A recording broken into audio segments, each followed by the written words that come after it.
فرمایا کہ جب بدکار بدکاری کرتا ہے تو اس سے ایمان نکل جاتا ہے۔ اب شیطان کیا چاہتا ہے؟ ہمیں سو میں مبتلا کر دے، ہمیں بدکاری میں مبتلا کر دے۔ اور بدکاری کے جتنے راستے ہیں، فحشا کے جتنے راستے ہیں، شیطان نے ان کو آراستہ کر دیا ہے، رقص کو فن قرار دے دیا گیا ہے، اور آج اوریانی پر مشتمل مخلوط اجتماعات کو فیسٹیول کا نام دے دیا گیا ہے، اور کیا کیا رنگ اور کیا کیا ڈھنگ دیے گئے ہیں۔ وہ راستے جو بدکاری پر منتج ہوتے ہیں وہ راستے کشادہ کر دیے گئے ہیں، اور اس سے بڑی بدبختی کیا ہوگی کہ جو بدکار لوگ بدکاری کو، برائی کو، فحشا کو پھیلاتے ہیں، حکومتوں کی طرف سے ان کو ایوارڈ دیے جاتے ہیں اور ان کو بلا کر کے اعزازات دیے جاتے ہیں، اتنے پیسے دیے جاتے ہیں کہ آپ سوچ سکتے ہیں کیا ان کے اندر خوبی ہے کہ وہ برائی کو پھیلاتے ہیں، وہ فحشا کو پھیلاتے ہیں۔ یہ معاشرے کا بدترین طبقہ ہے جن کی وجہ سے بدی پھیلتی ہے، نوجوانوں کے اخلاق بگڑتے ہیں، ان کا کردار مسخ ہوتا ہے۔ جو شخص بدکاری میں پڑ گیا اس کے دل کا چہرہ مسخ ہو کے رہ گیا، داغدار ہو کے رہ گیا۔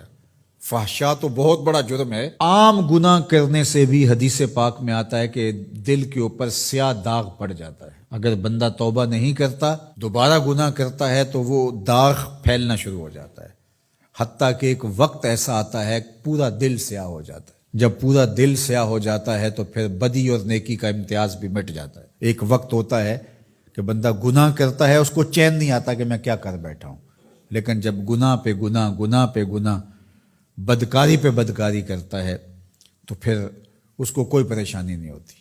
میں اس کی مثال دوں گا کہ پکا نمازی ہو تو کبھی اس سے نماز چھوٹ جائے تو وہ عجیب بے چینی میں ہوتا ہے کہ آج ہوا کیا میرے ساتھ، قضا بھی کر لیتا ہے پھر بھی بے چین رہتا ہے۔ لیکن جو بے نمازی ہے وہ روز چھوڑ رہا ہوتا ہے، اس کو پرواہ بھی نہیں ہوتی۔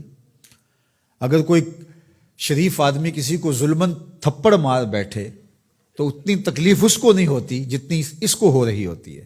دعا کرو کہ یہ دل دل ہی رہے، دل مصفہ رہے، دل مزکہ رہے، دل ستھرا رہے، دل پاکیزہ رہے۔ جتنی کوشش ہم اپنے چہرے کو، اپنے بدن کو، اپنے ظاہر کو سنوارنے کی کرتے ہیں، اس سے کہیں بڑھ کر اپنے دل کو سنوارنے کی کریں۔ باہو علیہ الرحمہ نے کہا تھا، دل کالے نالو منہ کالا چنگا، جے کو یہ رمز پچھانے ہو۔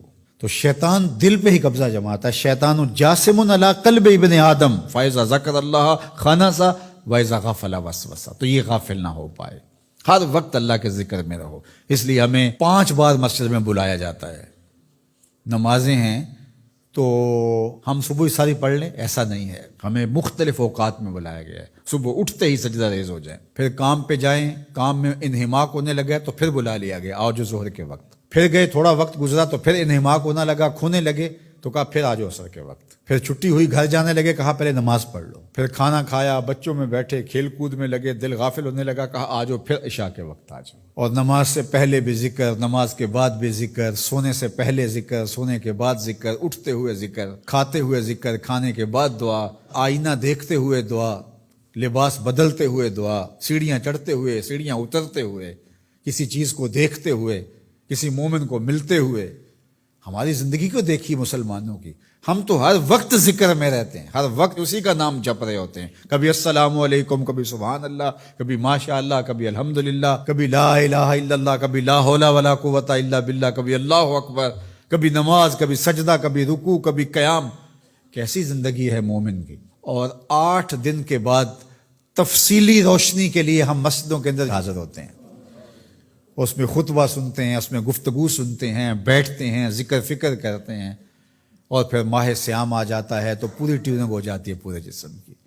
اور پھر کہا چلو ہر سال نہیں تو زندگی میں ایک بار حج پہ بھی چلے جاؤ، اور تم ایسے پلٹ کے آؤ گے جیسے ماں کے بطن سے ابھی پیدا ہوئے ہو، سارے گناہ مٹ جائیں گے، تم ستھرے ہو کے وہاں سے آؤ گے۔